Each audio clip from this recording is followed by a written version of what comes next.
Welcome back, everybody. It's your boy Raw Talk Live Sports, aka the Ghetto Steven, man, and we are back at it. The fight is over. Gervonta Tank Davis, Mario Barrios, super explosive fight, as expected. Mario Barrios, very tough competitor, man, very tough competitor. A lot of people for the first time got to see who Mario Barrios was, and he went up against pound for pound, possibly one of the best fighters in boxing. After that display, yes, Tank Davis is in the pound for pound talks, man. Moving up to 140, putting on a super explosive display like that, you know what I'm saying? Taking down a bigger guy after possibly being down the first half of the fight, you know what I'm saying? Coming back, you heard Floyd Mayweather, you know what I'm saying, hollering in his corner, you know what I'm saying? You losing, you know what I mean? But could that be because Floyd had his money, as always, on Tank Davis to win? You know what I'm saying? You already know what it is, you know what I'm saying? But Tank Davis went in there and put his power on display, put his skill on display, you know what I mean, against, as I said, the bigger competitor. But Mario Barrios fought a good fight. Second half of the fight, game plan unraveled. He started to go a different way as Tank started to close that distance and started to land shots, and that power was felt. It seems like once the power was felt of Tank Davis, Mario Barrios, the game plan was out the window. At that point, he didn't know what to do. And if he did know what to do, that power aspect of it, you know what I'm saying, was at the forefront of his mind throughout the remainder of the fight. Every time that he got caught, like I said, being knocked down twice in the 8th and in the 11th round, being knocked down twice, ultimately being stopped in the 11th round after, you know what I'm saying, Tank came underneath and caught him with a lunging left hook, you know what I mean, shook Barrios up, you know what I mean, he almost like went down, but he did some kind of stutter step on the ropes, you know what I mean? He was looking at Tank like, is he gonna close in? The ref just came in and said, you know what, no more, I've seen enough. And it was a good stoppage, you know what I'm saying? No controversy over that stoppage at all. It was a good stoppage. Mario Barrios at that point in the fight, he had nothing for Tank.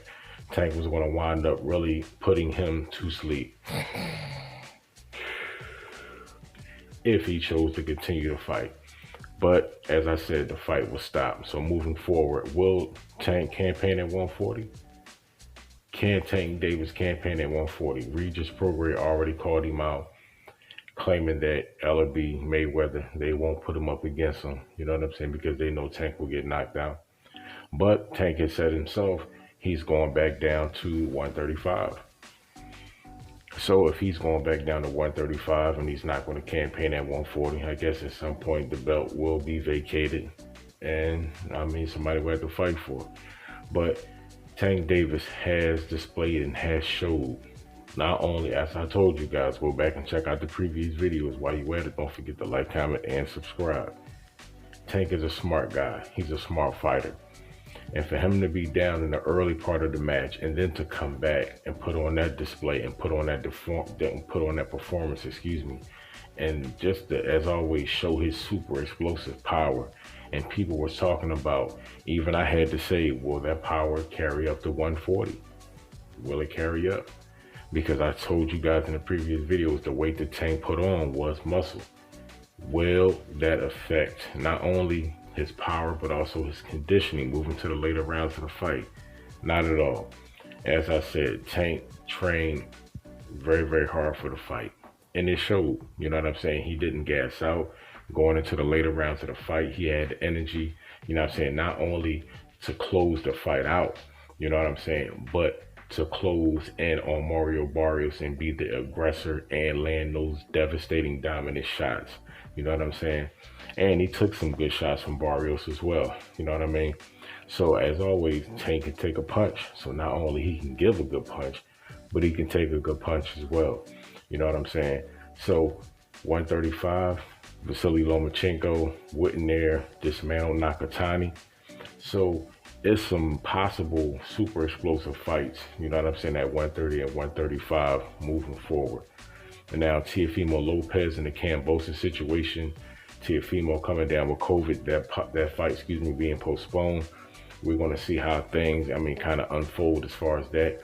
But Ryan Garcia, he claims to have, I guess, a resurgence because everybody know what was going on with him He was suffering, from some type of mental episode as far as his anxiety. But he says he's back now. He's ready to put on a show these guys who he is, because a lot of people was doing a lot of talking and saying this, that, and the third about him. Hey, man, this is boxing. If people want to talk about you and hate on you, I mean, if you just making YouTube videos, guess what? People definitely going to do it. If you're pound for pound, one of the best fighters in the world, people are always going to have an opinion. That's something Ryan Garcia is going to have to overcome, especially if you are a star in boxing. People are going to talk. People are always going to have something to say.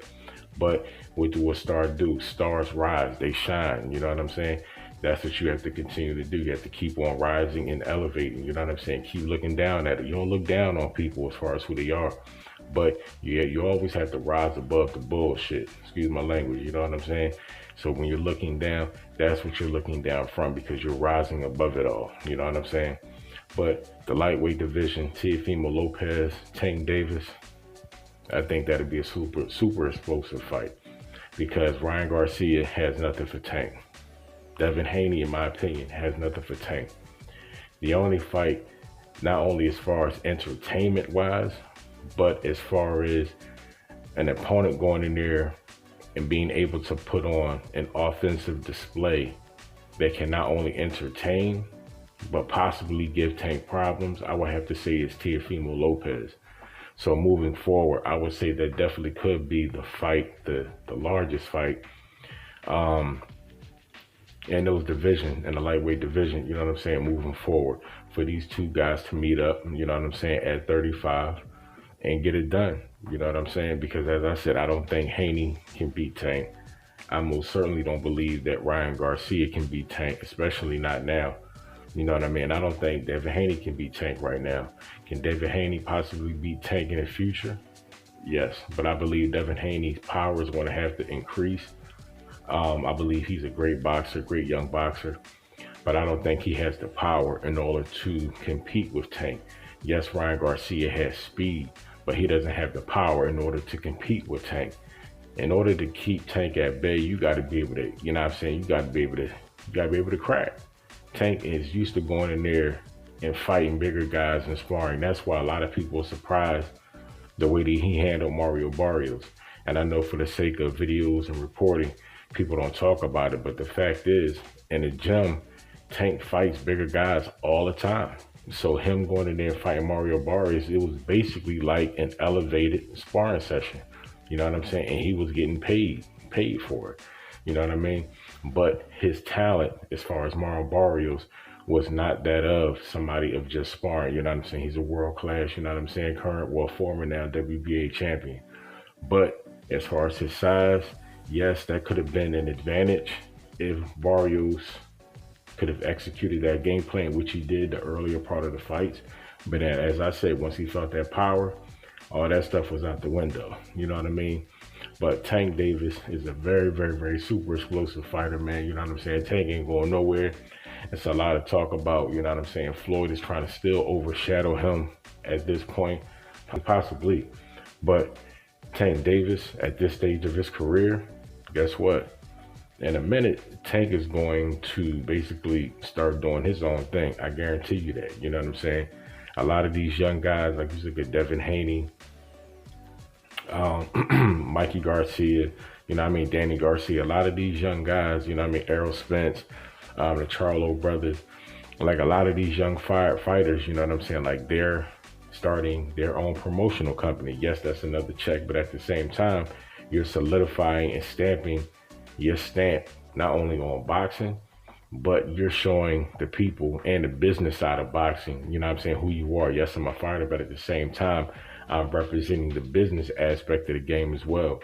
So eventually Tank is going to step up and you're going to start to see that GTD promotions, you know what I'm saying?